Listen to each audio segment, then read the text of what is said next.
நான் என்னுடைய வாட்டில் வந்து இறந்துட்டாரு. அந்த மாதிரி பெரிய போகிறோம், அங்கே தண்ணி இல்லை. உடனே தண்ணி இல்லைன்னு சொல்லிட்டு அந்த ஈசா கிட்ட பேசணும். ஈசா நீங்கள் பேசுனீங்க என்கிட்ட, நீங்கள் தான் எனக்கு வந்து ஃபோனில் சொன்னீங்க, நான் புதுசாக ஜாயின் பண்ணிக்கிறேன், நான் ரெடி பண்ணிடுறேன்னு சொன்னீங்க. நாங்களும் வந்துட்டு ரெடி பண்ணுற உடனே டேங்க்ல தண்ணி வருவோம். நாங்களே டேங்க் தண்ணி பர்ச்சேஸ் பண்ணி 3 பாடி இருந்தது. 3 பாடியும் நான் ரெடி பண்ணி அட்மிட் போக வரைக்கும் அங்கேயே இருந்தேன். பட் இது வரைக்கும் அவங்க வந்து புது கனெக்ஷன் எதுவும் கொடுக்கல. தண்ணி வந்து கம்மியாக தான் வர்றாங்க. அவங்களும் வந்து பர்ச்சேஸ் பண்ணி தான் கொடுக்குறாங்க. அது ஒரு பெரிய கடைசியுடைய பயணம்.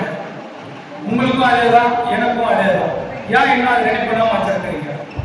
இன்னைக்கு சொன்ன வார்த்தை ரொம்ப அழகான வார்த்தை. சார் நான் புதுசாக ஒருத்தராக ஜாயின் பண்ண போனவனை செஞ்சு கொடுத்துறேன் சார். நீங்க வந்து சத்யகுமார் தேவத்தை பண்ணி கொடுக்கலாம். நீங்களும் சரி அது ரெடி பண்ணியாச்சுன்னு சொன்னாங்க. ரெடி பண்ணியாச்சா இல்லை கரெக்டாக தகவல் இல்ல நான் தான் உங்ககிட்ட கேட்கிறேன், என்ன பண்ணீங்க? நான் நாளைக்கே பண்ணிடுறேன். நீங்க தான் பண்ணிட்டீங்கன்னு சொன்னீங்க. கேபிட்டல் சொல்லிட்டீங்க சார். நான் யோசிச்சு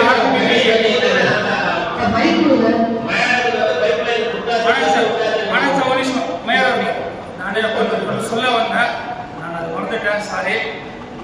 இந்த காஷ்மீர்ல பகல்காம்ல நடந்த ஒரு இதுக்கு அது மோனாஞ்சலி செத்தில், அதிமுக சார்பில் மோனாஞ்சலி செத்தில் நான் கடைசியாக சொல்லுவோம், மாநகராட்சி சொல்லுவோம். நீங்க இது ஃபர்ஸ்டாகவே முடிச்சிடலாம். நான் இது பண்ண போறேன். கடைசி எல்லாரும் போயிடுவாங்க, ஏற்கனவே போயிட்டு வாங்க. பார்ட் 1 போயிட்டாங்க, பார்ட் 2 போயிட்டாங்க. அவங்க எல்லாம் பேசினா நாங்களும் வெயிட் பண்ணோம், போயிட்டாங்க. இப்பயே அது முடிச்சிடலாம். மட்டும் பட்டா கொடுக்குறீங்க, அந்த பட்டா கொடுத்து வீடு கட்டாத மக்களுக்கு அந்த ஸ்லம்போர்டில் நீங்க கொடுக்கலாம் இல்லையா? அதுல ஸ்லம்போர்டு வந்து வாடகை கொடுக்குறாங்க. மேயர் அவங்க வாடகை கொடுத்துருக்காங்க. எங்க மக்களும் கொஞ்சம் பேர் அதில் வந்து வாடகை இருக்கிறாங்க. ஓனருக்கு வந்துட்டு பட்டாவும் கொடுக்குறோம், அதையும் கொடுக்குறோம். அது நீங்க வந்து அது என்ன வெரிஃபை பண்ணி ஸ்லம்போர்டு வீடு கொடுத்தவங்க லிஸ்ட் தனியாக இருக்கு. அந்த பட்டியலில் இருக்கவங்க 100% பட்டா கொடுக்குறாங்க. அந்த லிஸ்ட் இருந்தாலும் வந்து வாடகை கொடுத்துருக்காங்க. அவங்களே வந்துட்டு மறுபடியும் எங்களுடைய வாடகை இருக்கிறாங்க. அது 2 இடத்துல கொடுத்தா அப்ப அந்த இல்லாதவங்களுக்கு போய் சேராது. அது கொஞ்சம் நீங்க கொஞ்சம் கிளியரா செக் பண்ணுங்க. அது மாதிரி வார்டு வரும்போது எங்களுக்கு கவுன்சிலர்ஸ் கொஞ்சம் தெரிஞ்சிச்சுன்னா நாங்களும் போய் பக்கத்துல நின்று அவங்க இருக்கிறாங்களா இல்லையான்றது நாங்க தெரிஞ்சுக்கிறோம். அதே போல் இந்த பாதாள சாக்கடை நீங்க ரோடு கொடுத்து இன்னும் எங்களுக்கு 3 மாசம் ஆகல, அதுக்குள்ள அது தோண்டிட்டாங்க. அந்த இடத்துல தோன்றாங்கன்னு தெரிஞ்சா எதுக்கு எங்களுக்கு ரோடு கொடுக்கணும்? நம்ம ரோடு அதாவது பேச்சர் தான் கொடுக்குறது. பேச்சர் கொடுத்தா அப்போ வந்து எல்லா கவுன்சிலர்ஸும் நீங்கள் பாதாள சாக்கடை எப்போ வருதோ ஒரு லேட் ஆகும். அதனால எங்களுக்கு நானும் குறைஞ்சது பேச்சர் போட்டு கேட்டதுனால பேச்சர் நாங்கள் இன்னைக்கும் வந்து என்னோட வார்டில் வந்து பாதாள சாக்கடை எங்கெங்க வந்து அது முடியறதால தான் வந்து நீங்கள் ரோடு வந்து கொடுக்காம இருங்க மேடம் அதெல்லாம் சொல்லி நிறுத்தி வச்சிருக்கோம். பட் இருந்தாலும் ஒரு இடத்துல வந்து நீங்கள் ரோடு கொடுத்தீங்க, அதுக்கு நாங்கள் நன்றியே சொன்னோம். இப்போ அதுக்கு நீங்கள் அந்த ரோடை தோணி இது போடுறதுக்கு வந்து நாங்கள் போராட்டம் செய்த நிலமாயிடுச்சுங்க. மேலே 2 பக்கமும் அது வேஸ்ட்டு தானே. அது இல்லாமல் அவங்க போட்டுக்கிற பைப் வந்து பார்த்தீங்கன்னா சின்ன பைப்பாக இருக்குது. பாதாள சாக்கடைன்றது மறுபடியும் தோன்ற சாக்கடை இல்லாது. அந்த பைப்பை பொறுத்த வரைக்கும் பார்த்தீங்கன்னா வந்து வீடுகளுடைய எண்ணிக்கை ஒரு மினிமம் ஒரு பைப் வச்சுருக்காங்க, மேக்ஸிமம் ஒரு பைப் வச்சுருக்காங்க. மெயின் ரோட்லேயே அந்த எல்லாம் பைப்பும் வந்து ஈக்குவலாக தான் இருக்குது. மெயின் ரோட்லேயும் அதே பைப் தான் இல்லை. நீங்கள் அது வந்து என்ன அது யார் இன்ஸ்பெக்ஷன் வராங்களோ பார்த்து சொல்லுங்கள். அதே மாதிரி அந்த டிகிங் பண்ணும்போது பக்கத்தில் இருக்கிற கேபிள் எல்லாம் செஞ்சு டிகிங் பண்ணிட்டுருக்காங்க. ஒரு வீட்டில் பார்த்தீங்கன்னா அந்த ட்ரைனேஜ் இது ஃபவுண்டேஷன் சேர்த்து இழுத்துட்டுருக்காங்க. அதுக்கும் அவங்க கொஞ்சம் ரெஸ்பான்சிபிலிட்டியாக வந்து செஞ்சு கொடுத்து நல்லாயிருக்கும். அந்த பைப்பை கொஞ்சம் நீங்கள் வந்து ஒரு இன்ஸ்பெக்ஷன் பண்ணுங்க மேயர் அவர்கள்.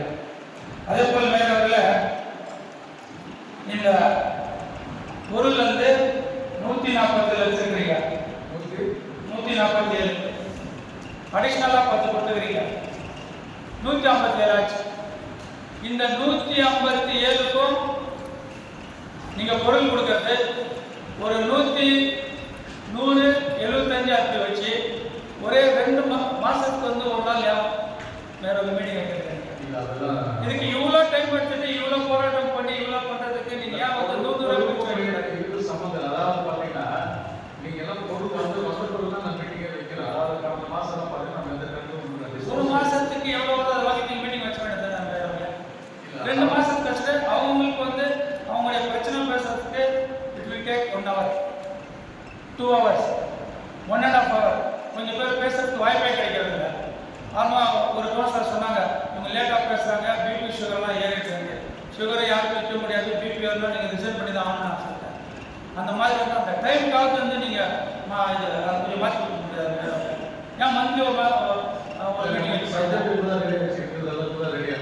இவ்வளோ பொருள் வைக்கிறது நீங்கள் சொல்லுங்கள், கவுன்சிலர் சொல்லுங்கள், நீங்கள் அவங்களுக்கு ஒரு நோட்டீஸ் கொடுங்க. நீங்கள் மாதத்துக்கு ஒரு நாள் மீட்டிங் வைக்கணும், எங்களுக்கு 15 கொடுங்கன்னு சொல்லி கேளுங்க.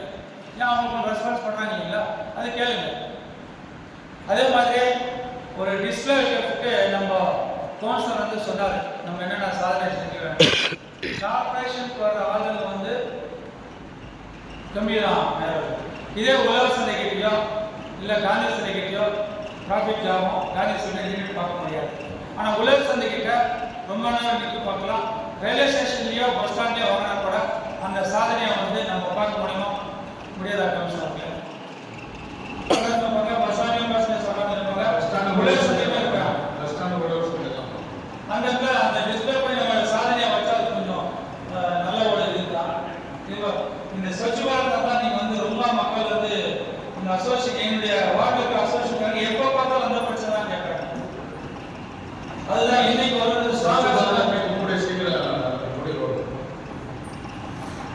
நன்றி மையம் மார்க்கெட் எவ்வளோ கடைகள் நம்ம கட்டிருக்கிறோம், எவ்வளோ வந்து டெண்டர் விட்டுக்கிறோம், எவ்வளோ பேலன்ஸ் 156 கடை கட்டிருக்கிறோம். அதில் வந்து 33 கடை வந்து டெண்டர் எடுத்தாங்க. அந்த 33 கடையில் வந்து பார்த்தீங்கன்னா 29 கடை கன்ஃபார்ம் ஆகுது. திரும்பி ரீடெண்டர் போடணும். ரீடெண்டர் வந்து நேற்று வந்து 29 ரீடெண்டர் இருக்குது. அன்னைக்கு திரும்பி ஆரம்பிச்சு. ஆனால் 29 கடைக்கு மேலே 30 மேலே வந்து அவங்க ரன்னிங் இருக்கு. அப்போ மீதி இருக்கிற கடைகள்லாம் அது என்ன கண்டிஷன்? வாங்க இப்பயே கூட போய் பார்க்கலாம். இல்லை நீங்கள் டெண்டர் கொடுத்தீங்களா அது எனக்கு தெரியாது. பட் எப்படி ஓப்பன் இருக்குது கடை ஆப்ரேட் ஆகும் நீங்கள் நினைக்கலாம். இப்போ கூட போய் பார்க்கலாம். கேட்டு சார் இப்போ கூட போய் பார்க்கலாம். இல்லை கூட வீடியோ கூட அனுப்பிச்சு பாருங்க. பட் எப்படி அவங்க வந்து கடை வச்சுட்டாங்க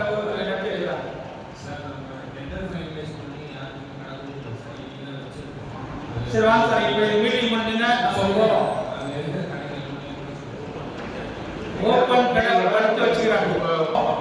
அது மட்டும் ஏன் அவங்க வச்சிருக்கீங்க சார்? அது டேக்ஸ் கட்டலாம் மட்டும் நோட்டீஸ் கொடுக்குறீங்களா இன்ஜினியரிங் செக்ஷன் நான் பிளானிங் செக்ஷன் என்க்ளோஸ் பண்ணிட்டு சொல்லி நோட் போடுங்க சார். அது நீங்க இருக்கோம் சார், அதே நான் உங்களுக்கு கேட்கல. ஏன் வேற கடைகளெல்லாம் ஓப்பன் பண்ண விட்டுருக்கீங்க சார்? அது எங்களுக்கு யார் நான் தனியாக வாடகை கொடுக்குறாங்க உங்களுக்கு? இல்லை சார். வாங்க சார் வந்து போய் பார்ப்போம். நீங்க எனக்கு இந்த நீங்க எக்னாமிக் டெக்னிக் சார் அப்பதான் உங்களுக்கு புரியும் சார். அது என்க்ளோஸ் பண்ணி சார். அது சார் நான் சொல்றது மார்க்கெட் இப்போ புதுசாக கட்டிக்கிறோம் அதுக்குள்ள அதுக்குள்ளதான் சார் நான் சொல்றேன். அதுக்குள்ள நீங்க டோர் ஷட்டர் என்கரேஜ் பண்ணி வச்சிருக்கீங்க அது சார். சார் இப்போ 39 கடைகள் நம்ம பார்ப்போம். மிச்சம் ஓப்பன் இருக்கிற கடைகள் அவங்க சார் உங்க ஆஃபீஸர் போய் பார்த்துட்டு என்கரேஜ்மெண்ட் போய் என்னால ஏன் போய் கேட்க போறோம்? ஏன் அது யாரும் தனியா வாடகை வாங்குறாங்களா? ஏன் அதை ஓப்பன் பண்ணிருக்கேன்